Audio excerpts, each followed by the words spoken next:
Boa tarde a todos, tudo bom? Estamos de volta aqui com o nosso Fala Colunista, com o Sérgio Florencio, que é nosso colunista aqui na revista Interesse Nacional. Já o entrevistei aqui umas duas ou três vezes, Sérgio. Essa daqui não sei o quê, a terceira ou a quarta vez que a gente conversa. Eu tenho o prazer de apresentar vocês a ele e o prazer de falar com ele sobre o último texto dele, que é Tarifa contra o Brasil, Comércio, Soberania e Retórica, que ele escreveu sobre os acontecimentos agora que aconteceram com o tarifaço do Trump e toda a parte econômica e política do assunto. Então, basicamente, o Sérgio divide o texto em dois, que é uma parte econômico-comercial, que a gente vai falar um pouco aqui, e uma parte político-ideológica, que envolve toda a parte política interna, toda a parte política externa e todo esse movimento político brasileiro que a gente tem trazido nos últimos, não sei, acho que quase 10 anos na política nacional, esse racha e essa polarização que a gente está vivendo, não só no Brasil, mas no mundo inteiro, mas aqui no Brasil está muito forte, né? E aí eu queria aqui agradecer a presença. Bom dia, Sérgio, tudo bom?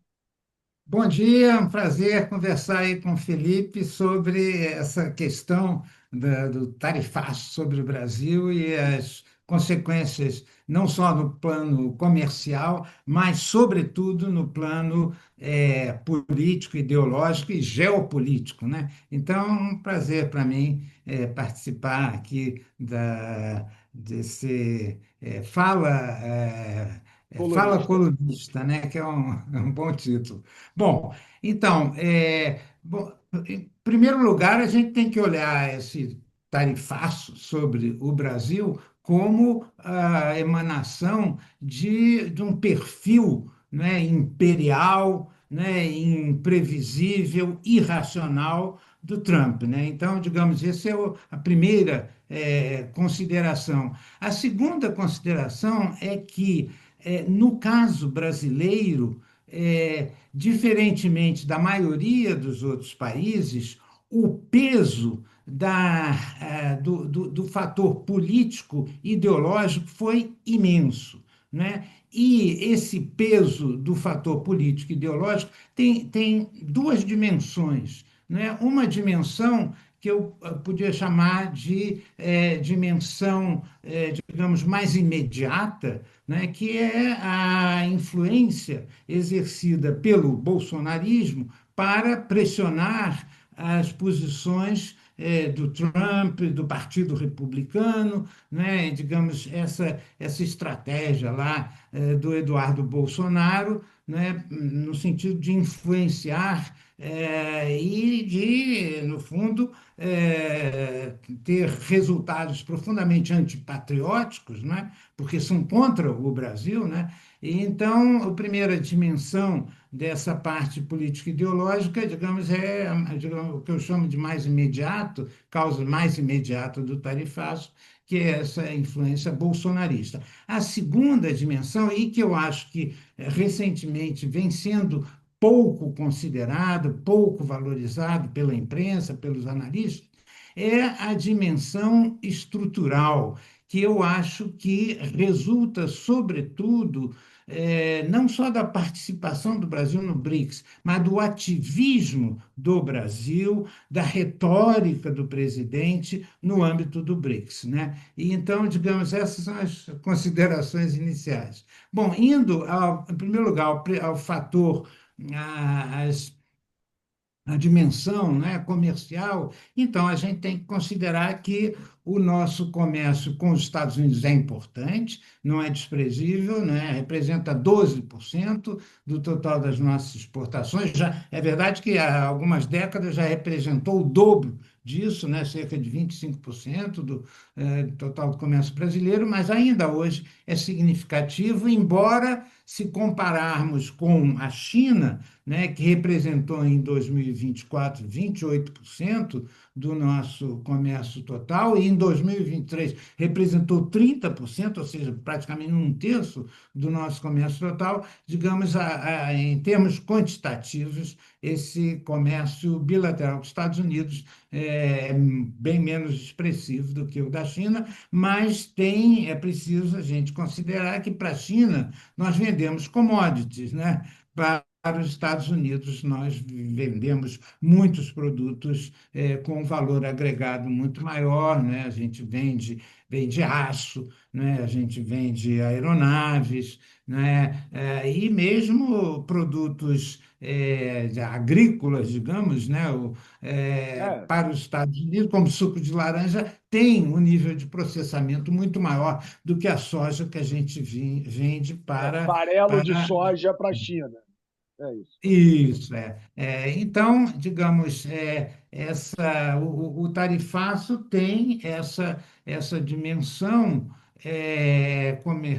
comercial e, na verdade, o impacto, né, diminuiu muito em função das exceções, né, que foram aplicadas, exceções essas que refletem muito mais o interesse norte-americano do que o interesse brasileiro ou a pressão do governo brasileiro, né? E isso é visível no fato de que foram excluídos, né, aeronaves, né, foi excluído o suco de laranja, né, foi excluído o petróleo, foi excluído minério de ferro, né? Então, mas o que restou, né, que na verdade são 35%, né, do total das nossas exportações para os Estados Unidos, o que restou, embora quantitativamente seja menos significativo, em termos setoriais, tem uma significação grande porque impacta sobre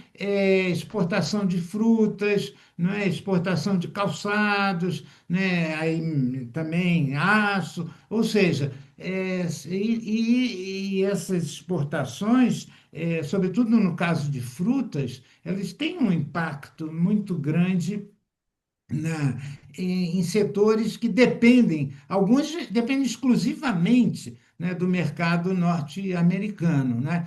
Então, digamos, na parte comercial, eu acho que a primeira consideração é essa que, embora bem, digamos, menos da metade da participação das exportações brasileiras dos Estados Unidos participa com 12%, enquanto com a China 28%, 30%, mas tem esse componente de valor agregado muito maior. E a segunda consideração é que, digamos, o Brasil acordou tarde, né, para a necessidade de negociação, de negociar, né, não só negociação institucional, né, Itamaraty, o governo brasileiro, MDIC, etc., mas também negociação entre empresas americanas que têm presença no Brasil, né? Então, eu acho que, digamos, de certa forma, essa crítica é procedente, mas eu não acho que ela seja tão procedente, porque, na verdade, a resistência dos Estados Unidos a iniciar um processo negociador é muito grande. E aí a gente sai do econômico, comercial, para entrar no político ideológico, que, a meu ver, digamos, a singularidade da tarifa aplicada ao Brasil, que é a maior do mundo, né? Até recentemente, bom, a Índia também, A Índia Trump teve aumentou. um impacto grande também, mas ainda assim o Brasil, a Índia conseguiu sentar para conversar. O Isso. Brasil Aí, nem isso. O, aí, o Brasil não exato. conseguiu. A Índia foi lá, sentou, conversou, não conseguiu muita coisa, mas sentou e conversou. Abriu a porta e pode voltar. Nós somos o único país do mundo que não conseguiu sentar para conversar, porque a gente atrasou E porque os Estados Unidos está fazendo um jogo duro, está falando que o Brasil não quer sentar na mesa com o Brasil, não quer receber o Brasil. A porta está fechada, né? Isso, E exatamente. a porta tá fechada não por razões comerciais, né? Porque o Brasil não é um parceiro tão relevante comercial dos Estados Não, Unidos, de né? Não ninguém, na é verdade, longe né? Só da disso. Argentina, talvez. Longe disso. A porta está fechada, eu acho, sobretudo pelas razões político-ideológicas, e aí a gente tem uma parte disso, digamos, são as pressões do bolsonarismo, né, para que o Brasil seja penalizado, né, politicamente. Mas a outra dimensão, e que a gente vai ver depois, é essa dimensão que eu chamo de estrutural, que são posições assumidas, né, pelo Brasil, um ativismo exagerado, uma retórica muito forte, né, anti-ocidental, etc., no âmbito do BRICS. Bom, na primeira parte, né, ou seja, essas pressões do bolsonarismo, elas resultam, em grande medida, do fato de que há uma aliança político-ideológica, né, entre o bolsonarismo e o trumpismo, E o né? trumpismo. Isso é inegável e, digamos, o Trump é, faz questão de penalizar o governo brasileiro muito em função dessa identidade, né, político-ideológica com o bolsonarismo, assim como tem também com Milei, né, assim como tem com Viktor Orbán, enfim, Uhum. né, toda essa direita, né, internacional. Então, no plano político, há sem dúvida essa pressão que se agudizou, né, com essa articulação, né, do Eduardo Bolsonaro junto ao Congresso, junto ao Partido Republicano. E então eu vejo que essa dimensão ela é importante a curto prazo, digamos, ela teve um impacto maior e ela tem um significado simbólico extremamente grande, porque é uma interferência na veia da soberania Direta.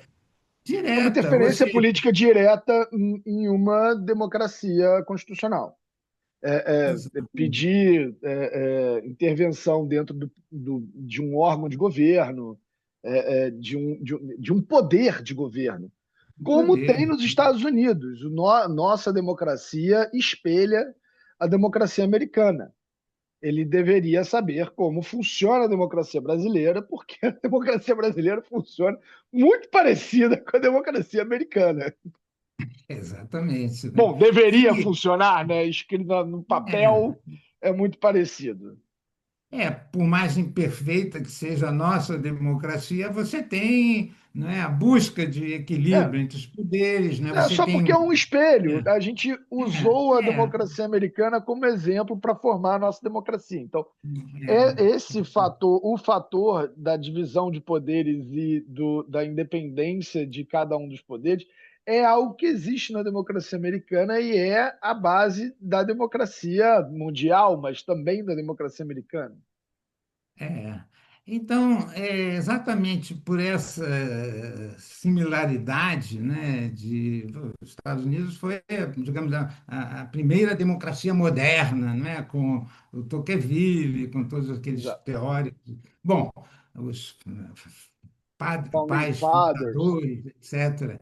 Então, essa dimensão ela tem um valor simbólico enorme, né? Porque é uma interferência, fazer interferência na veia, né? E então perfeitamente natural que o Brasil tivesse uma reação muito forte, né, contra essa investida que, na verdade, se você tira o golpe de 64, onde os americanos realmente tiveram um papel, né, eu não me lembro, né, nas relações entre Brasil e Estados Unidos, uma interferência, né, tão vigorosa, né, e tão explícita, né, e tão repetida como essa que está Bom, acontecendo agora. teve, Então, teve a investigação da Dilma, do FBI, em cima da CIA, em cima da Dilma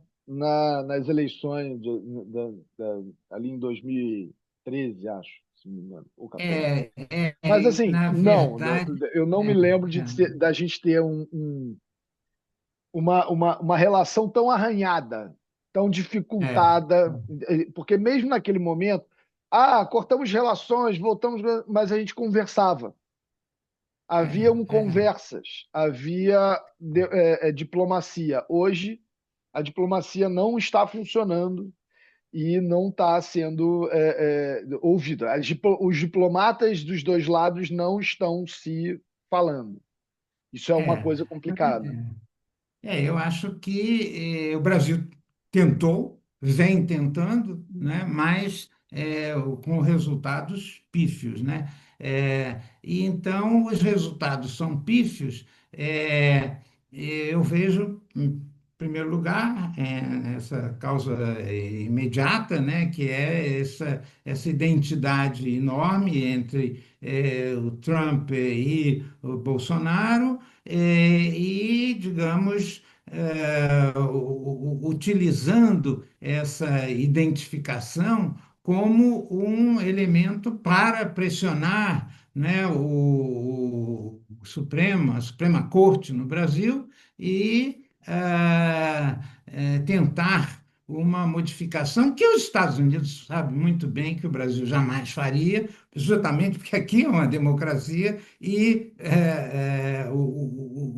a Suprema Corte no Brasil tem um papel importante, né? Tem um papel mais importante, bem mais importante do que no caso dos Estados Unidos. Então, digamos, como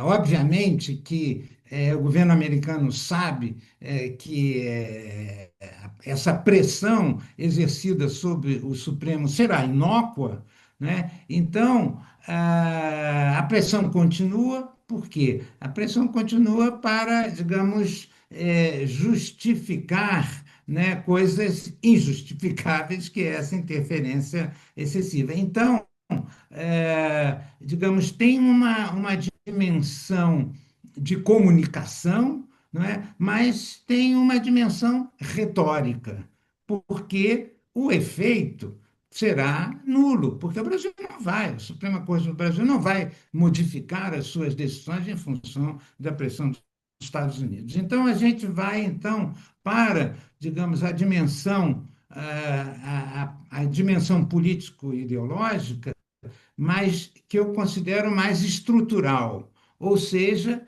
é, a causa, a meu ver, mais profunda, né, do fato do Brasil ter recebido a tarifa mais elevada do mundo, em grande medida resulta não do fato do Brasil pertencer ao BRICS, porque outros países também pertencem ao BRICS, a Índia, etc., e não tiveram essa tarifa nessa dimensão, mesmo a África do Sul, né? Bom, e eu acho que o que explica, em grande medida, o fato do Brasil ter recebido a tarifa mais elevada do mundo é o ativismo do Brasil no BRICS. Ativismo esse que se reflete em, primeiro, numa retórica, né, presidencial que, a meu ver, é exagerada e, a meu ver, não reflete, não é compatível com o interesse nacional brasileiro, né? Eu acho que tem uma dimensão de política externa. Digamos, o Brasil, vou mencionar, por exemplo, essa última decisão, né, do governo de articular uma posição comum do BRICS com relação à política tarifária norte-americana. Ora, é sabido que a hostilidade de Trump ao BRICS é muito forte, é muito grande e é muito compreensível da parte, do ponto de vista deles, porque, na verdade, o BRICS, embora o BRICS seja um agrupamento de países muito diferentes, de países que não têm um intercâmbio comercial tão significativo entre eles, né?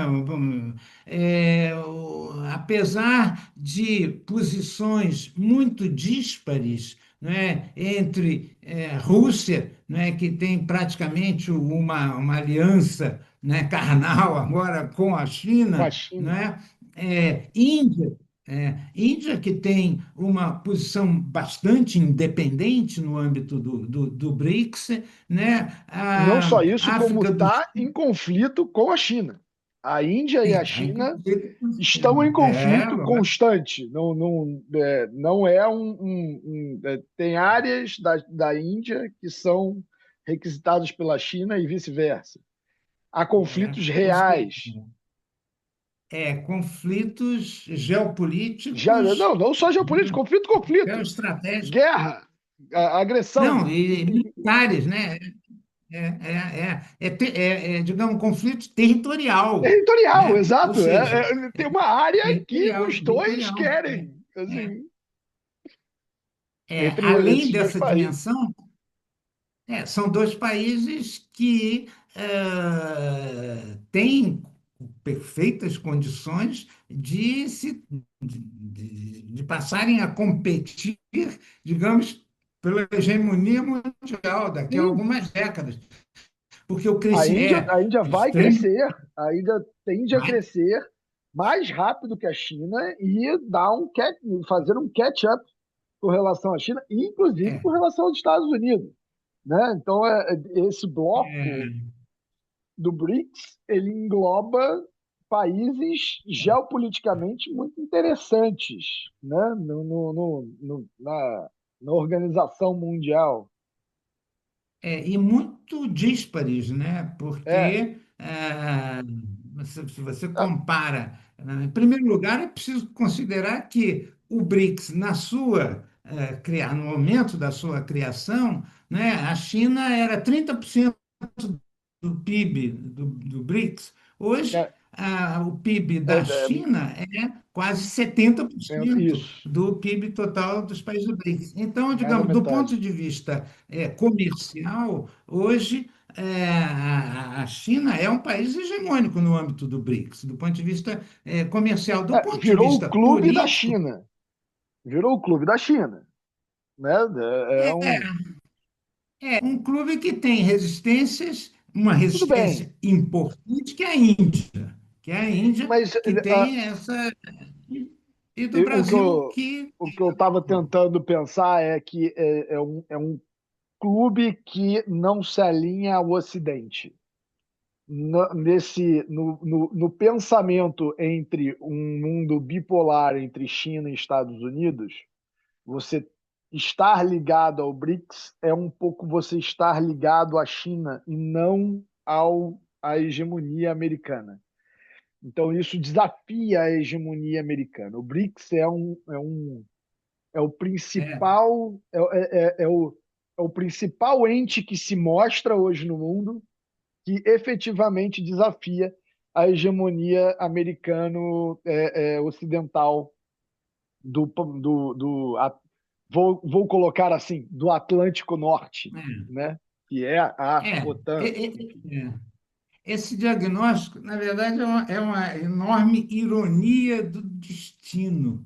Por quê? o BRICS, né, foi criado pelo Jim O'Neill, não é do Goldman Sachs, Isso, né? do Goldman Ou Sachs. seja, Por pô, o nenhuma ícone, razão. É, assim, foi e o uma coisa ícone que ele o jogou ícone do lá. Ah, esses capitalismo. quatro países estão crescendo aqui, eu vou botar esses quatro países juntos porque é o que eu tenho que ver na economia.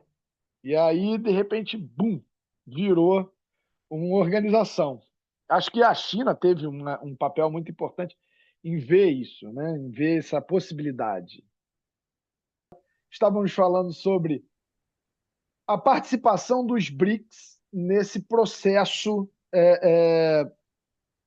no processo geopolítico de exclusão do Brasil na mentalidade americana, digamos assim. Uhum.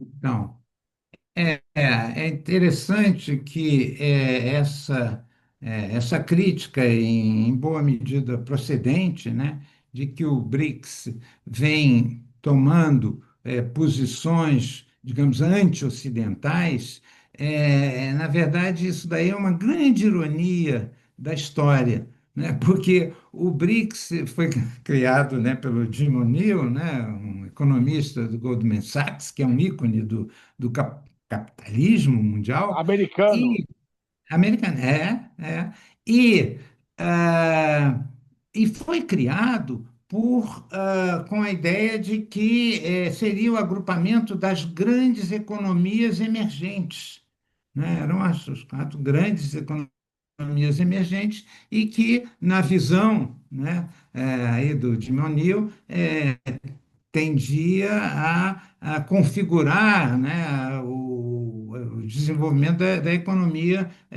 mundial, né? Então, só que naquele momento, né, como eu falei, a participação da China no PIB dos países era um terço, né? E hoje é em torno de 60, 70%. E não só a participação, né, digamos, econômica, né, no PIB, mas a China, né, no momento da criação do BRICS, era, digamos, aquele gigante econômico e anão político, né, que correspondia muito, né, à visão do Deng Xiaoping, ou seja, vamos crescer, né, vamos criar uma base industrial, vamos ganhar competitividade, vamos conquistar mercados e vamos deixar a política de lado, né? Só que, e isso deu muito certo, né? Porque a China foi crescendo, né?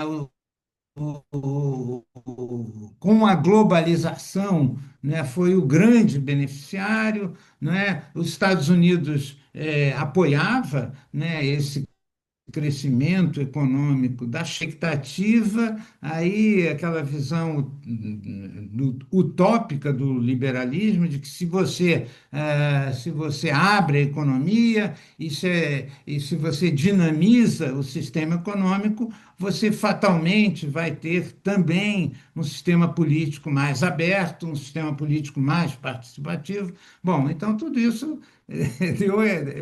deu errado, né? A globalização perdeu o dinamismo, né? A globalização acabou provocando, né, crises nos sistemas políticos, crise da democracia, né, não só nos Estados Unidos com Trump, mas né, pressão na França por Le Pen, pressão na Itália, enfim, Viktor Orbán, enfim, tudo isso. Então, o que eu estou mencionando isso porque a China também mudou, né, o seu padrão político. Por quê? Porque Xi Jinping, que assumiu em 2012, ele realmente ele foi uma ruptura, né, com esse modelo que vinha lá do Deng Xiaoping, digamos, de o gigante econômico e a não político. Não, vamos o projeto do Xi Jinping, que ele vem implementando, é a É um China projeto ter cada hegemônico. vez mais. É um projeto hegemônico no plano político, né, e geopolítico, né, e Uhum. além de econômico. Bom, então, o que para a nossa análise, né? O importante é que a nossa política externa ela vem tendo esse comportamento que, em grande medida, se nós olhamos a diplomacia presidencial e não a diplomacia institucional, que é o Itamaraty, basicamente, então, essa diplomacia presidencial, ela virou uma fonte de, eh, de arestas no relacionamento do Brasil e com não só com os Estados Unidos, mas com a própria União Europeia, ou seja, a posição do Brasil, e aí eu estou me referindo sobretudo à retórica, né, do presidente Lula, em relação à guerra na Ucrânia, né, ou seja, sustentando que o Ocidente, né, é o grande responsável pela continuidade da guerra na Ucrânia, né, o apoio, né, muito grande à Rússia, né, no debate em torno da invasão da Ucrânia, né, isso, digamos, demonstra um distanciamento do Brasil, não só do distanciamento da retórica presidencial. Eu não quero dizer que É isso. seja. Que na verdade, o que você está colocando é que a posição, a política brasileira tomou conta, de certa forma, da diplomacia brasileira, e a diplomacia brasileira atual está muito ligada ao governo atual, que tem uma posição e uma retórica pró-Oriente, pró-Rússia, pró-Irã, pró-China, e isso vem interferindo muito em um mundo em que os conflitos, as rusgas e as questões comerciais têm se tornado cada vez mais bélicas e mais conflitosas, né? Uma criação da guerra na Ucrânia, uma criação de guerra, um ataque dos Estados Unidos ao Irã e uma guerra econômica entre China e Estados Unidos, o Brasil se colocou mais a uma posição oriental, digamos assim, né, do Oriente, do que do Ocidente democrático, digamos assim.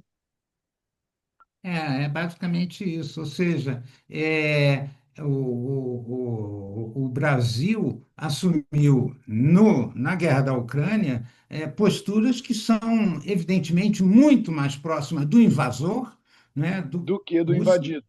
do invadido, e isso é uma ruptura com toda a tradição da nossa política externa, além de ser uma ruptura com o direito internacional, né? Então, digamos, nesse aspecto, nós estamos nos distanciando, né, da tradição de democracias liberais e da tradição da diplomacia brasileira de uma certa equidistância entre polos, né? Bom, De o ser segundo de ser aspecto o meio, de ser do soft power, de conseguir conversar com os dois lados e ser o mediador em isso, qualquer conflito. A gente está tomando exatamente, um lado nesse momento. E qualquer um que toma um exatamente, lado não conseguirá nunca ser o mediador. exatamente.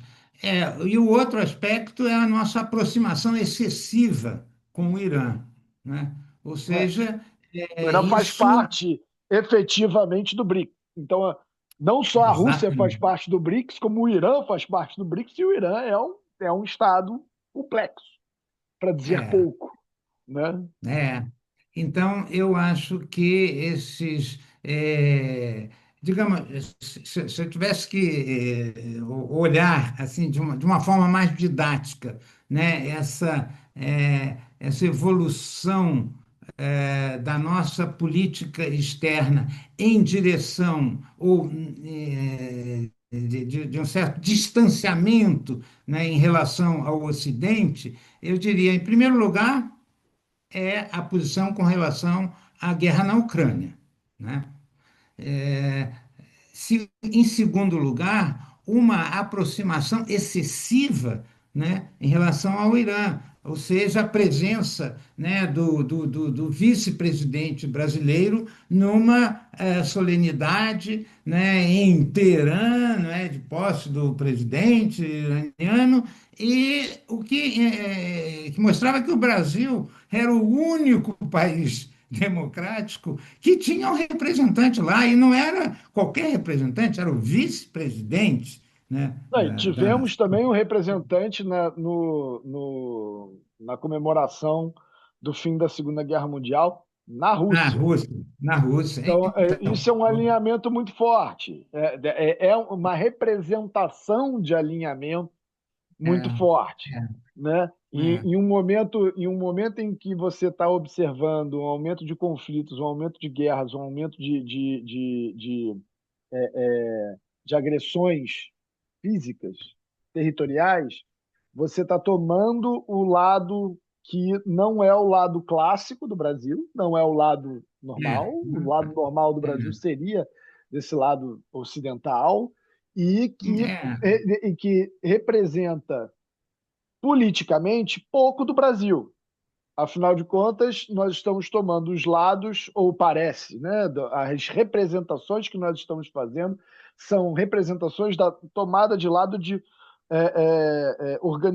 organizações governamentais não democráticas.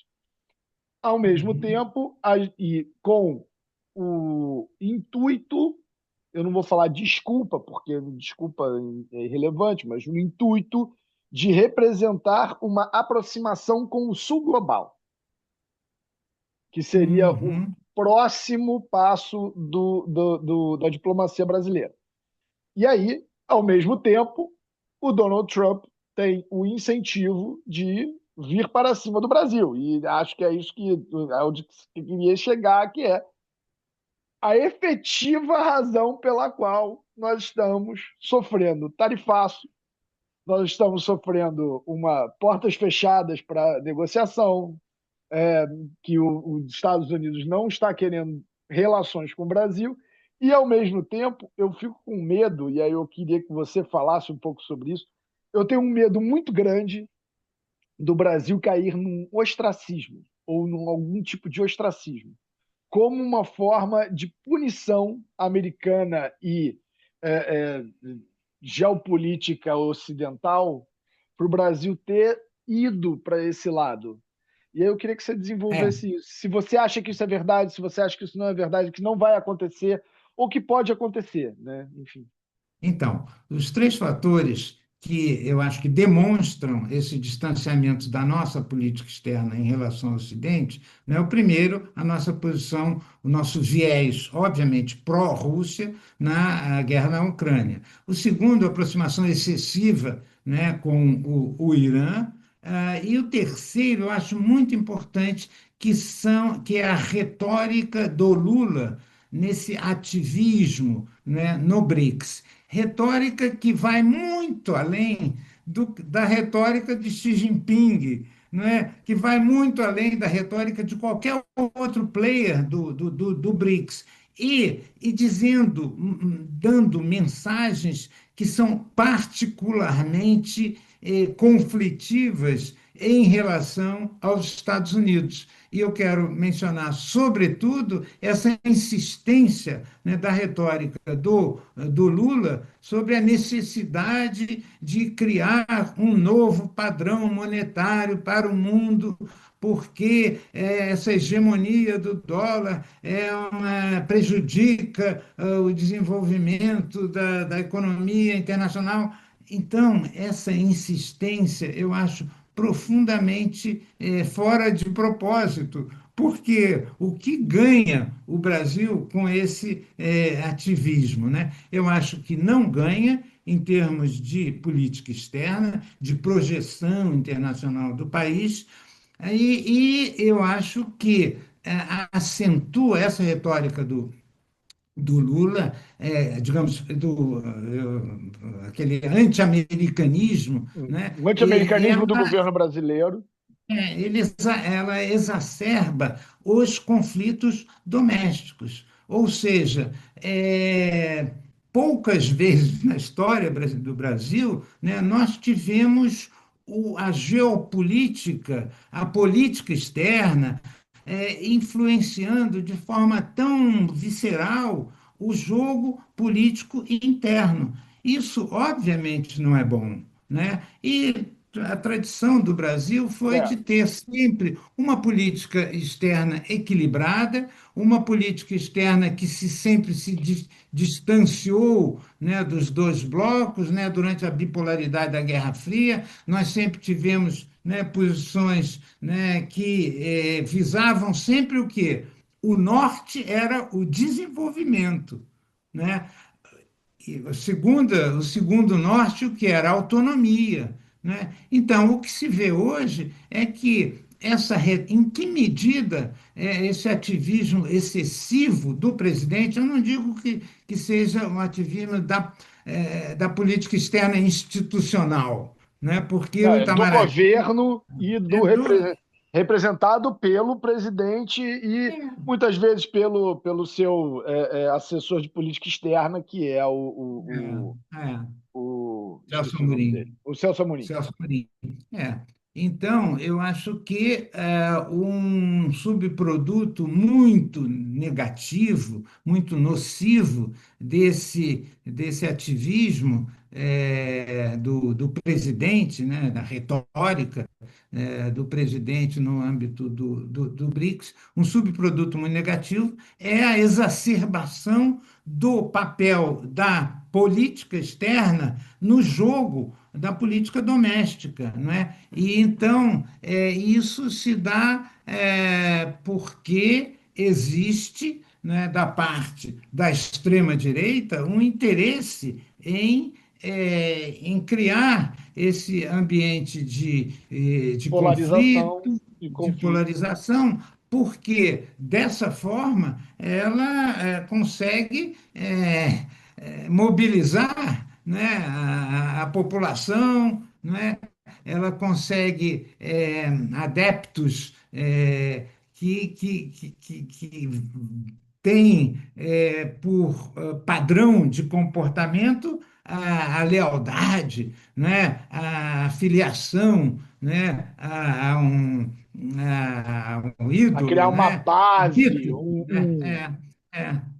Então, eu acho que, digamos, essa retórica acaba sendo muito prejudicial e incompatível com os verdadeiros interesses do país. Ou seja, o Brasil se aproxima muito, né, do BRICS, e de um BRICS hoje, onde a China hoje é hegemônica. E, na verdade, os nossos interesses econômicos, eles ficam num segundo plano, né? Tanto que, digamos, a expectativa, né, quando o Lula ganhou, era de uma política externa que realmente estável. trouxesse o Brasil de novo, né, à cena internacional, né, porque o primeiro mandato do Lula projetou o Brasil no plano internacional, né, como o país das grandes reformas sociais, né? O país que tirou 30 milhões de habitantes da extrema da pobreza, e isso se manteve, né, em boa medida no segundo mandato. O terceiro mandato criou aquela expectativa de que depois do desastre, né, depois do absurdo, né, que foi a política externa do Bolsonaro, então a expectativa era de que viesse então o Lula com uma política externa que resgatasse a tradição da nossa política externa a partir do paradigma do desenvolvimento e a partir do paradigma da autonomia. Só que em lugar de uma dessa política externa que todos esperavam, eu esperava e muita gente esperava, não, o que passou a prevalecer foi uma política externa com uma feição muito mais ideológica, né, do que de uma política externa voltada para a aproximação, né, com os países e atuante em termos de direitos humanos, né, atuante em termos de desenvolvimento, em termos de multilateralismo, entende? Mas, na verdade, digamos, a gente preservou, né, isso na retórica, mas na retórica da instituição do Itamaraty, mas a retórica presidencial é outra. A retórica presidencial é a aliança com a Venezuela, uma autocracia. A aliança com a Nicarágua, outra autocracia. Com a Rússia, E apoio com o ao país Irã. invasor, né? É. Então, eu acho que, de fato, esse padrão da nossa política externa acabou criando condições, digamos, condições estruturais para alimentar esse radicalismo, né, do Trump em relação ao país e a fechar as portas negociação, né? Ou seja,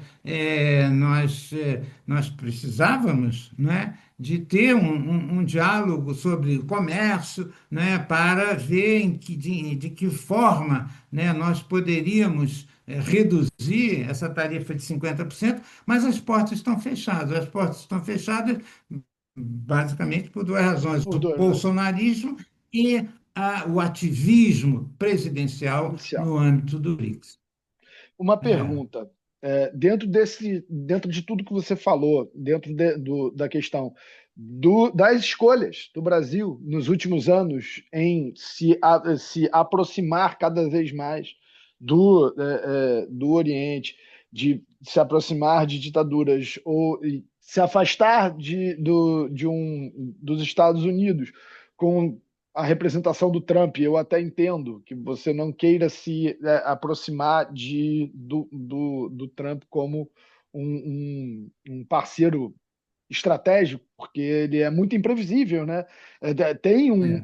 uma questão de imprevisibilidade aí que você não quer estar muito perto disso, mas até que ponto o Brasil está se desestruturando nas suas políticas externas, de forma que o governo da vez, porque isso nunca aconteceu, esse é o ponto. O Itamaraty sempre foi visto como um órgão de Estado que pouquíssimas pessoas mexiam. O Itamaraty era um órgão que tinha uma política extremamente independente, que todos os governos respeitavam, até os governos ditatoriais brasileiros respeitavam o Itamaraty das suas políticas básicas. E eu tenho visto uma redução eu não vou dizer respeito, mas dessa é, é, é, relação entre governo e política internacional do Itamaraty, que é institucional do Estado brasileiro. Até que ponto o nosso governo tem atacado, não atacado, mas reduzido a importância do nosso ente institucional de política externa, que é o Itamaraty e todo o Uhum. nosso histórico de diplomacia. Eu queria saber de você, que trabalhou com isso. Eu acho que você, melhor do que quase ninguém, pode falar sobre essa história. Olha, a tradição da nossa política externa sempre foi de ter uma aliança, né, com os países em desenvolvimento.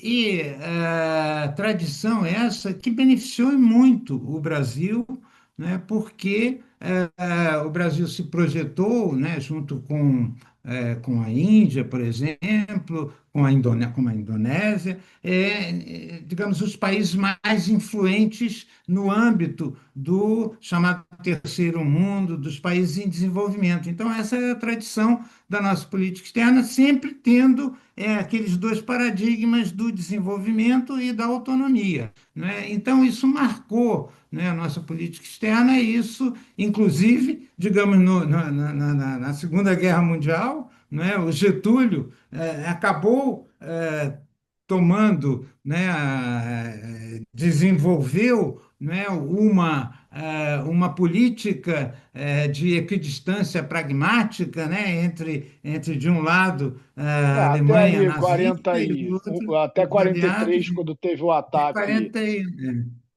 e quando teve o Pearl ataque Harbor. dos submarinos e tal. Não, Pearl Harbor foi Estados 41, Unidos mas invadindo. os ataques dos submarinos alemães aqui na Sim, costa dos brasileira, em submarinos na costa 43. brasileira. E aí você entrou na guerra por um ataque. Enfim, não tinha como É, escolher. ou seja, foi a política externa do Getúlio, né, foi, digamos, a expressão dessa tradição nossa de buscar o desenvolvimento, né, e, de fato, a decisão, né,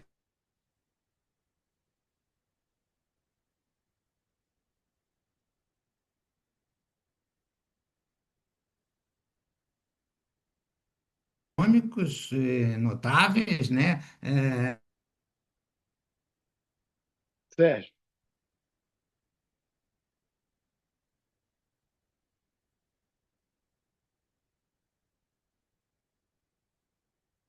a diplomacia presidencial, né, que tem uma tradição tão positiva, no caso do Getúlio, teve uma tradição tão positiva, no caso do Celino Kubitschek, com a Operação Pan-Americana, né, a projeção do Brasil no contexto, né, latino-americano, depois diplomacia presidencial que também teve uma expressão significativa e no caso do governo Fernando Henrique, né? Diplomacia presidencial que teve uma expressão extremamente significativa no primeiro mandato de Lula, né? Até uma boa medida do segundo mandato de Lula, por que tão significativa? Porque visava o interesse nacional, visava o desenvolvimento, visava a autonomia, e agora o que se vê é uma diplomacia presidencial muito ideológica e talvez apostando, né, na ideia de que a próxima grande superpotência, a superpotência hegemônica será a China. E então o Brasil deve começar a se aliar a essa Alinhar a ela. superpotência, se alinhar a essa superpotência, que eu acho que é um equívoco, né? Porque é um equívoco que rompe com a nossa tradição e porque vários estudiosos, analistas, né, da,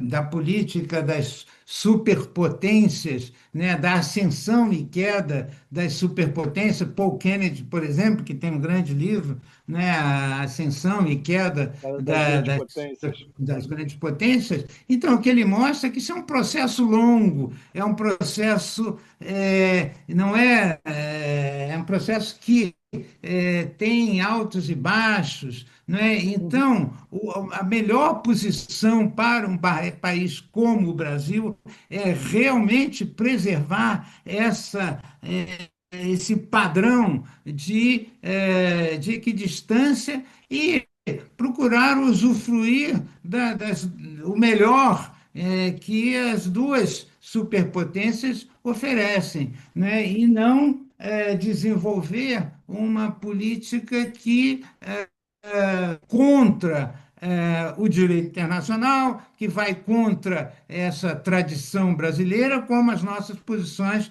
né, com viés pró-Rússia, no caso da guerra da Ucrânia, ou também um excessivo alinhamento, uma excessiva aproximação com o Irã, que obviamente é uma potência que embora declinante, mas que tem uma influência muito desestabilizadora no Oriente Médio, né? Uhum. E finalmente, posições retóricas, mas que têm um peso, né, real, assumida pelo presidente com relação a essa repetida crítica à hegemonia do dólar e à necessidade de um novo padrão monetário internacional, que certamente é uma tendência, mas o que nós ganhamos objetivamente defendendo essa bandeira que é, na verdade, a mais ameaçadora que existe para os Estados Unidos. Ou seja, Que é o fim do dólar, que é o fim da hegemonia é o fim, americana. é, é o fim do dólar, é o fim da hegemonia em grande medida. Quer dizer, o que é inevitável, né, essa ascensão, né, da Ásia, né, na verdade, Estados Unidos, no pós-guerra, representava 50%, né, do, do Da PIB produção mundial, hoje industrial do mundo, hoje em dia é, deve representar 20. 24%, É, vinte e 20 e quatro por poucos por cento. cento, é isso. A Ásia em 1950, a Ásia representava 16% do PIB mundial. Hoje, a Ásia representa 41%. Ou É, seja, é inevitável. você ter o crescimento do Japão e da China Não, no isso, mesmo momento, seguido, em é momentos muito diferentes, forte. mas é seguido. São as duas maiores, junto com os dos Estados Unidos, são as duas maiores potências industriais mundiais, maiores do que a Alemanha, Então, por é, exemplo. não, e se a gente raciocinar em termos de trajetória econômica, né, o que a China investe, né, mais de 40%, né, em comparação com o que os países desenvolvidos investem em torno de 20% do PIB, ou seja, o padrão de desenvolvimento da China indica que certamente a China será, né, a superpotência mais dinâmica, né, nesse No mundo futuro. no futuro já com sinais agora. Só que, digamos, pensar que esse crescimento explosivo da China também vai se manter ao longo do tempo, isso aí, os economistas demonstram que isso não deverá, não ocorre, né? Nunca ocorreu. E não deverá ocorrer, Eu, porque economista não pode falar que as coisas não ocorrem, porque o futuro. A gente adora prever o futuro, né? Eu sou economista. A gente adora prever o futuro. A gente adora falar, vai acontecer assim, vai acontecer assim. Na verdade, é que a gente não sabe nada. Tudo pode acontecer, porém, nunca aconteceu antes. Né? mas Aquela coisa, né? Nunca aconteceu. Vamos ver, é, talvez aconteça, mas olha, nunca aconteceu. Sérgio, mas vou te é, agradecer muito. A gente já deu nosso tempo aqui. Eu nunca consigo parar de conversar com você, é muito difícil. A gente não, sempre estoura o tempo e vamos tal, continuar. mas a gente vai continuar. Eu vou te receber aqui várias vezes. Eu tenho o maior prazer em te receber aqui no programa. Também, Muito obrigado também. pelos seus textos. Eu leio todos, adoro ler os seus textos e adoro receber você aqui. Eu tenho certeza que o pessoal também adora te ouvir em casa. Muito obrigado, Sérgio. Grande abraço. Obrigado, Felipe, pelo convite. Sempre é uma alegria conversar com você e muito obrigado aí pelo convite. Um grande abraço. Tchau, tchau. Valeu.